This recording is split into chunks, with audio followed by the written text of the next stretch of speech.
Powder DCP.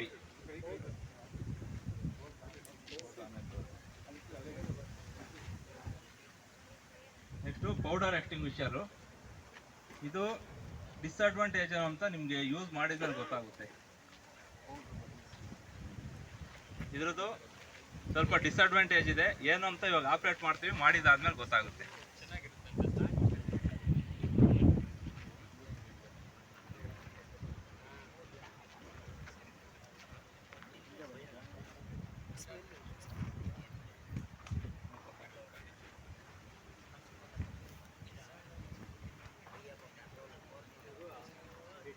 ಗೋಡೆಗೆಲ್ಲ ಹ್ಯಾಂಗ್ ಮಾಡಿರ್ತಾರೆ sir, ಈ break ಕೆಳಗೆ ಕ್ಯಾರಿ ಮಾಡಬೇಕು. ಈ ಫ್ಲೆಕ್ಸಿಬಲ್ ಟ್ಯೂಬ್ ಎಲ್ಲಿ ಇಟ್ಕೋಬಾರ್ದು. ಈ ರೀತಿ ಮಗುನ ಇಟ್ಕೊಂಡು ಆ ರೀತಿ ಏನಿಲ್ಲ, ಇಲ್ಲಿ ಇಟ್ಕೊಂಡು ಇಲ್ಲೇ ಕ್ಯಾರಿ ಮಾಡಬೇಕು.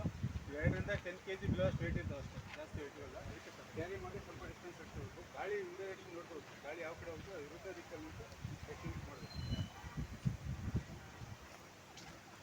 ಎಷ್ಟು ಇದು ಅಷ್ಟೇ. ಸೇಫ್ಟಿ ಕ್ಲಿಪ್ನ ರಿಮೂವ್ ಮಾಡೋದು ಫಸ್ಟು. ಸೇಫ್ಟಿ ಕ್ಲಿಪ್ ರಿಮೂವ್ ಮಾಡಬೇಕು. ಇದೆಲ್ಲ ಇರಬಾರ್ದು, ರಿಮೂವ್ ಮಾಡೋದು ತೋರಿಸು. ನೋಡಿ ಇದೆಲ್ಲ ತೆಗೆದು ಒಂದೇ ಸೇಫ್ಟಿ ಪಿನ್ ಇರಬೇಕು, ರಿಮೂವ್ ಮಾಡಬೇಕು. Aim towards the base of the pipe, then squeeze.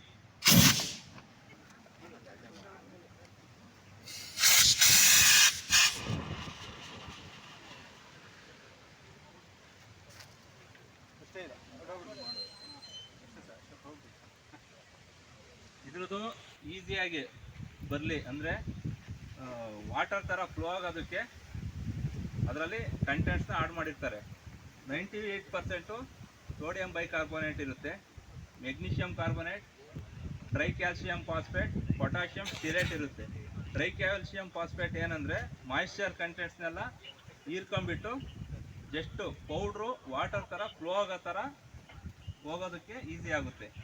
ಹಂಗಾಗಿ ಇದ್ರ ಡಿಸ್ಅಡ್ವಾಂಟೇಜ್ ಏನಂದರೆ ಧೂಳು ಥರ